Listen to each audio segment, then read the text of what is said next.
লাল সবুজের দেশ আমাদের এই বাংলাদেশ।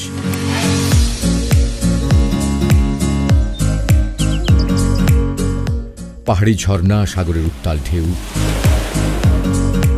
গা ছমছম করার মতো গভীর অরণ্য, আছে ঋতুতে ঋতুতে রং বদলানোর খেলা। কি নেই এখানে?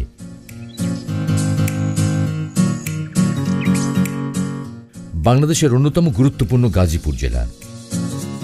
আর এই গাজীপুর জেলার শ্রীপুর উপজেলা প্রায় সবার কাছে অতি পরিচিত। এই শ্রীপুরকে নিয়ে অনেকের মাঝেই রয়েছে নানা কৌতূহল। কারো কারো ধারণা, এই শ্রীপুরের নামকরণ করা হয়েছে রাজা শ্রীপালের নাম থেকে।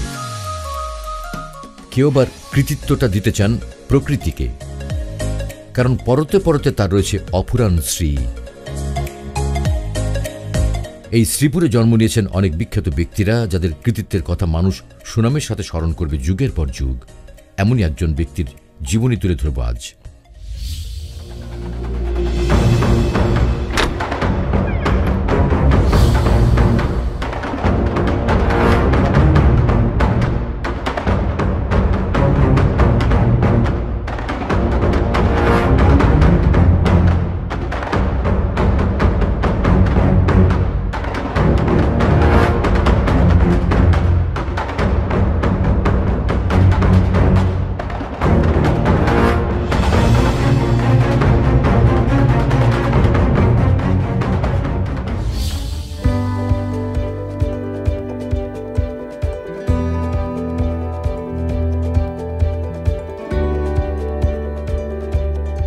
গাজীপুর জেলার শ্রীপুর উপজেলার মুলাইদ গ্রামে ১৯৭২ সালে ১০ এপ্রিল এক সম্ভ্রান্ত মুসলিম পরিবারে জন্মগ্রহণ করেন মোহাম্মদ আব্দুল জলিল।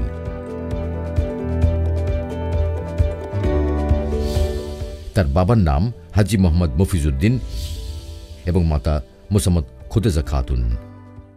আমি গাজীপুর জেলার শ্রীপুর উপজেলাধীন আমার মুলাইদ গ্রামে আমার জন্ম হয় এবং ছোটোবেলা আমি গ্রামে থাকি। আমার পিতামাতার লালন পালনে আমি বড় হই। শৈশবে আমার দিনগুলি খুব ভালো কেটেছে। আমাদের এলাকার, আমাদের গ্রামের, আমার পাড়া মহল্লার ছোট ছোট বন্ধুরা আমরা এক যুগে সকলেই আমরা বিভিন্ন ধরনের আমরা খেলাধুলা করতাম। সকালবেলা আমরা মাদ্রাসায় যেতাম, আরবি পড়তাম, তারপর স্কুলের সময় স্কুলে যেতাম, তারপর স্কুল শেষ করে আবার বাসায় আসতাম। শৈশবে আমার দিনগুলি খুব ভালো কেটেছে। বাবা মায়ের আদর্শে গড়ে ওঠা আব্দুল জলিলের শিক্ষা জীবন শুরু হয় মুলাইদ সরকারি প্রাথমিক বিদ্যালয় দিয়ে। তারপর ভর্তি হন মাওনা বহুমুখী উচ্চ বিদ্যালয়ে। এখান থেকে তিনি এসএসসি পাশ করার পর ভর্তি হন ঐতিহ্যবাহী শ্রীপুর সরকারি মুক্তিযোদ্ধা রহমত আলী কলেজে।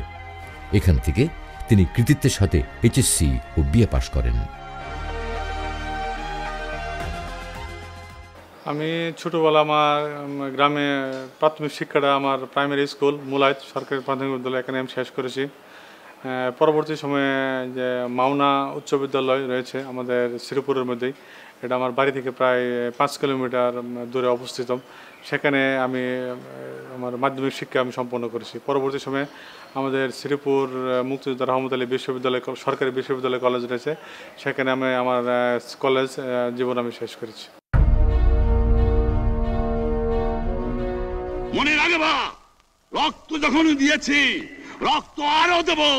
এদেশের মানুষকে মুক্ত করে ছাড়বো ইনশাআল্লাহ। এবারে সংগ্রাম আমাদের মুক্তির সংগ্রাম, এবারে সংগ্রাম স্বাধীনতার সংগ্রাম। ১৯৭১ সালের ৭ মার্চের পৃথিবী কাঁপানো বঙ্গবন্ধুর বজ্রকণ্ঠের ভাষণ শোনার মধ্যে দিয়ে তার রাজনৈতিক চেতনাকে শানিত করেন।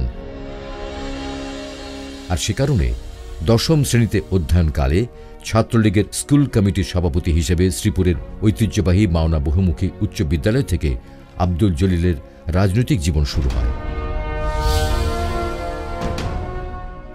এরপর ১৯৮৮ সালে শ্রীপুর উপজেলা ছাত্রলীগের সহসভাপতি, ১৯৮৯ সালে শ্রীপুর ডিগ্রি কলেজ শাখা ছাত্রলীগের সহসভাপতি নির্বাচিত হন।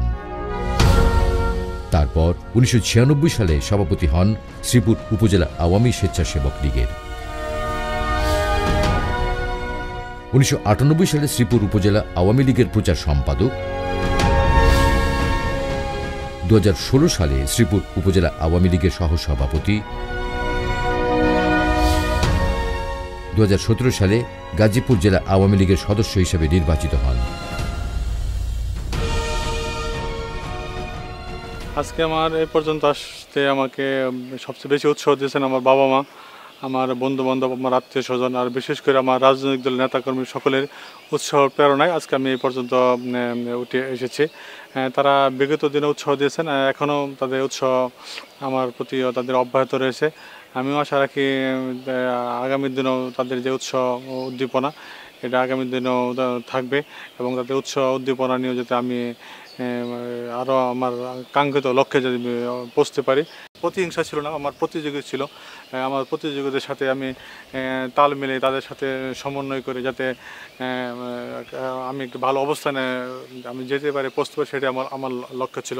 একদিন আমার ইচ্ছা ছিল আমি মানুষের সেবা করব এবং গরিব দুঃখী মেহনতি মানুষের পাশে দাঁড়াবো এবং মানব সেবার কাজে আমি সবসময় আমি নিয়োজিত থাকবো। 1997 সালে আব্দুল জলিলের পথচলা শুরু হয় একটি ভিন্ন রূপে। তিনি অল্প বয়সেই তেলিহাটি ইউনিয়ন পরিষদের চেয়ারম্যান হিসেবে নির্বাচিত হন। 1997 থেকে 2014 সাল পর্যন্ত পরপর 3 বার কৃতিত্বের সাথে তেলিহাটি ইউনিয়ন পরিষদের চেয়ারম্যান হিসেবে সুনামের সাথে দায়িত্ব পালন করেছেন। 2014 সালের 31 মার্চ উপজেলা পরিষদ নির্বাচনে আওয়ামী লীগের উপজেলা চেয়ারম্যান প্রার্থী হিসেবে বিপুল ভোটে নির্বাচিত হন আব্দুল জলিল।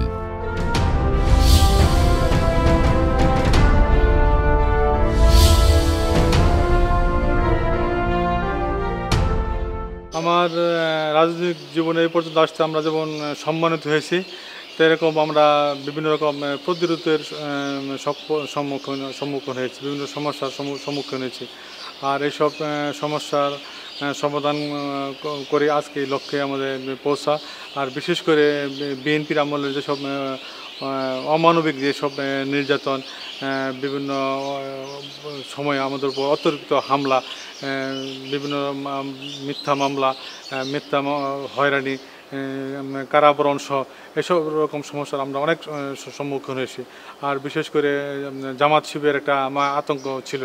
তখন মনে হতো বিএনপি জামাত তারা ঐক্যবদ্ধ হয়ে এদেশে যারা আওয়ামী লীগ করে যারা তাদেরকে উৎখাত করবে, এরকম একটা পরিবেশ একরকম অবস্থা বিরাজ করছিল। যখন আওয়ামী লীগের নাম, জয় বাংলার নাম মুখে এলে তারা আমাদের মামলা হইতো, কথায় কথায় মামলা হইতো, বিভিন্ন রকম অত্যাচার হইতো, নির্যাতন হইতো, বিভিন্ন হামলা হইতো।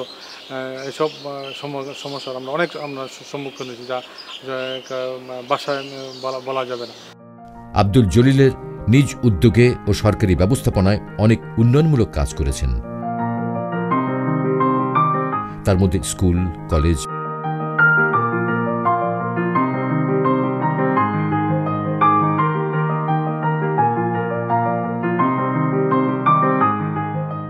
মাদ্রাসা, মসজিদ, মন্দির, রাস্তাঘাট, ব্রিজ, কালভার্ট নির্মাণ করেন। এছাড়াও মুক্তিযোদ্ধাদের নামে শ্রীপুরের অনেক রাস্তার নামকরণ করা হয়েছে, যা খুবই প্রশংসনীয়।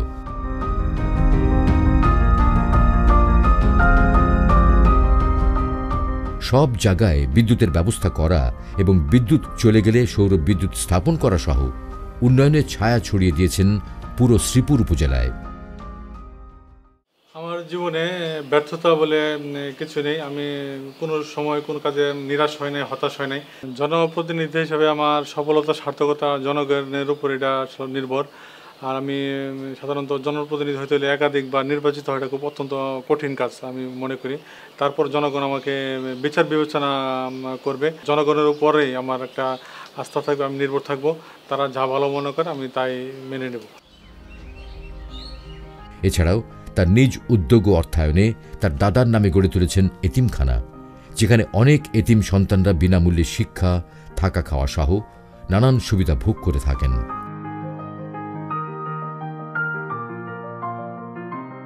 আসলে আমরা জনগণের প্রতিনিধি, অবসর বলতে আসলে এটা কি বুঝি না এবং পাই না।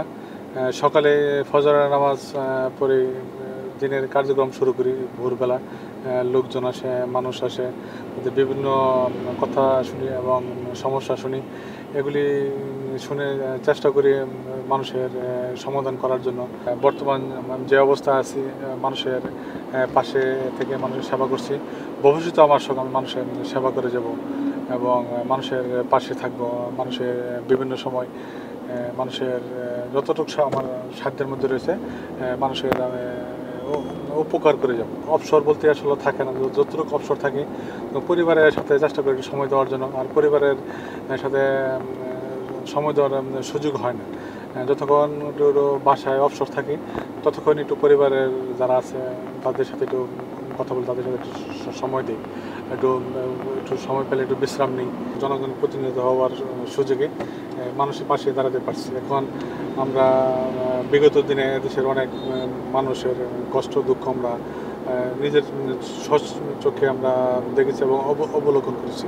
রাস্তাঘাট হইতেছে, আমাদের ব্রিজ কালভার্ট ছিল না। আমরা ব্রিজ কালভার্ট আমার মনে হয় শ্রীপুরে অনেকটা প্রায় শতভাগই সম্পূর্ণ হওয়ার পথে। আমার ভবিষ্যতে আমরা আরও অনেক বছর আমাদের ব্রিজ কালভার্টের শ্রীপুরের সমস্যা হবে না।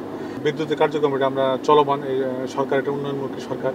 শতভাগ বিদ্যুৎ ঘরে ঘরে পৌঁছে দেবে সেই লক্ষ্যে আমরা কাজ করছি মানুষের পাশে থেকে, এবং মানুষ যদি বিদ্যুৎ বা সহজ অবস্থায় বিদ্যুৎ বা হয়রানি হতে না হয় সেই দিকে আমরা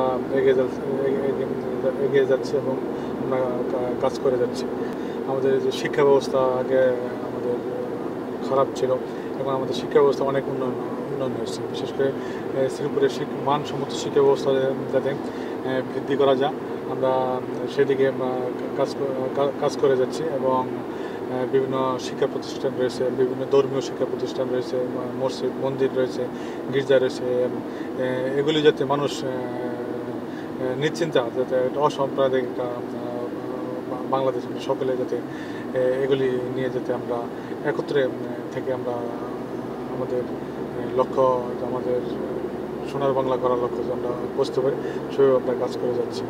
শ্রীপুর আজকে দুর্নীতিমুক্ত, আজকে সন্ত্রাস মুক্ত, আজকে চাঁদাবাজ মুক্ত, সকলের সহযোগিতা। আজকে শ্রীপুরের আমরা ভবিষ্যতেও আমাদের আরও পরিকল্পনা রয়েছে, আশা রয়েছে যাতে আমরা বিভিন্ন টেকনিক্যাল কিছু প্রতিষ্ঠা করা এবং স্থাপন করা, যাদের মাধ্যমে শ্রীপুরের যে যুব সমাজ রয়েছে, বেকার যুবক ভাই বোনেরা রয়েছে, তারা যাতে প্রশিক্ষণ গ্রহণ করে এখানে কর্মসংস্থানের সৃষ্টি করতে পারে, চাকরির শ্রীপুরে যাতে তারা চাকরি করতে এরকম পরিকল্পনা রয়েছে এবং এটার সুযোগও রয়েছে। আমরা অনেকেই আমাদের অনভিজ্ঞতার অভাবে আমাদের অনেক বেকার যুবক ভাই বিভিন্নভাবে হয়রান হইতেছি, আমরা ক্ষতিগ্রস্ত হইতেছি। যাতে শ্রীপুরে কোনো বেকার যুবক ভাই বোন যাতে ঘরে বসে না থাকে, তাদের কর্মসংস্থান সৃষ্টি করে তাদের পরিবার এবং তাদের সংসার চালাতে পারে, এটার একটা আমার একটা ইচ্ছা, একটা আশা, একটা প্রত্যাশা। সেই জন্য আমি সকল মানুষের কাছে দোয়া চাই এবং আমি সহযোগিতা চাই, যাতে আপনারা আমার জন্য দোয়া করবেন, যাতে আল্লাহ তাআলার অশেষ মেহেরবানিতে আমি বিগত দিনে যেভাবে মানুষের পাশে ছিলাম ভবিষ্যতে থাকতে চাই এবং যে কতদিন বেঁচে থাকি মানুষের পাশে থেকে যাতে থাকতে পারি। কারণ আজকে শ্রীপুর একটা সুন্দর আধুনিক অত্যাধুনিক ডিজিটাল উপজেলা হিসেবে আমরা গড়তে চাই। আজকে মাননীয় প্রধানমন্ত্রী শেখ হাসিনা দেশটাকে একটি ডিজিটাল দেশ হিসেবে গড়ে তোলার লক্ষ্যে তিনিও আজকে কাজ করে যাচ্ছেন। আজকে আমরাও তার সাথে অংশীদার হতে চাই এইসব কাজের। সরকার যে প্রকল্পগুলি আমাদের মাঝে দেয় আমরা সেইগুলি অক্ষরে অক্ষরে পালন করি, এবং আমাদের বর্তমান উপজেলা চেয়ারম্যান সহজ এগুলি মাঝে মাঝে উনি তদারকি করেন সেই কাজগুলি বাস্তবায়িত করতেছে কিনা। উনি আমার দৃষ্টিতে খুবই ভালো মানুষ, সবার সাথে মিশে এবং সবার দুঃখ কষ্টের সাথে জড়িত হয়।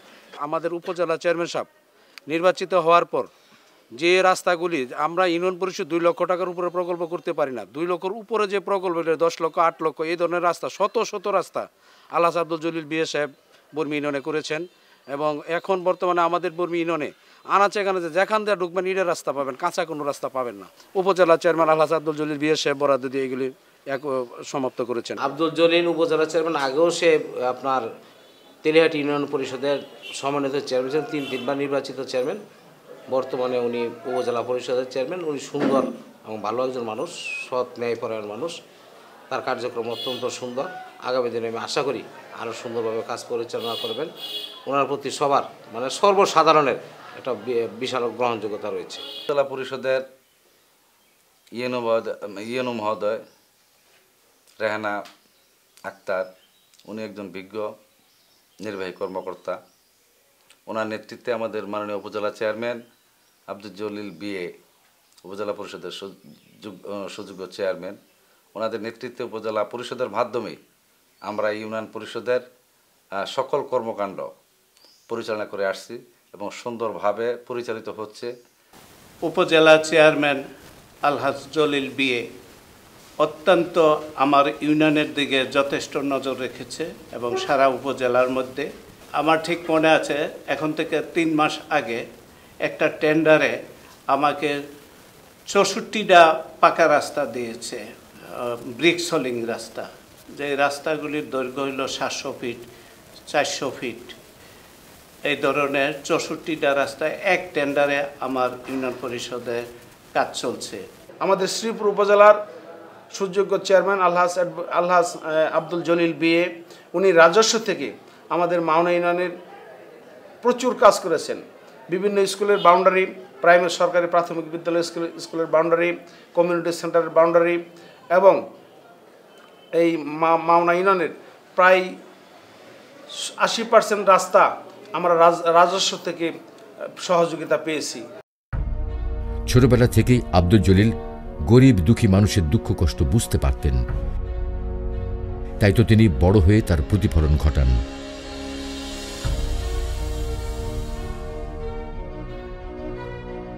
আব্দুল জলিল উপজেলার চেয়ারম্যান, সে খুব ভালো লোক। আমার জানা মতে আমি জানলাম যেন অনেক ভালো ব্যবহার করছে, অনেক মিটিংয়ে অনেক কেন গেলাম, দেখলাম, এখন নিজের আশেপাশে দেখতেছি অনেক ভালো ব্যবহার। জননেত্রী শেখ হাসিনার নীতি, আদর্শ ও নির্দেশনা কর্তব্য পরায়ণতার সাথে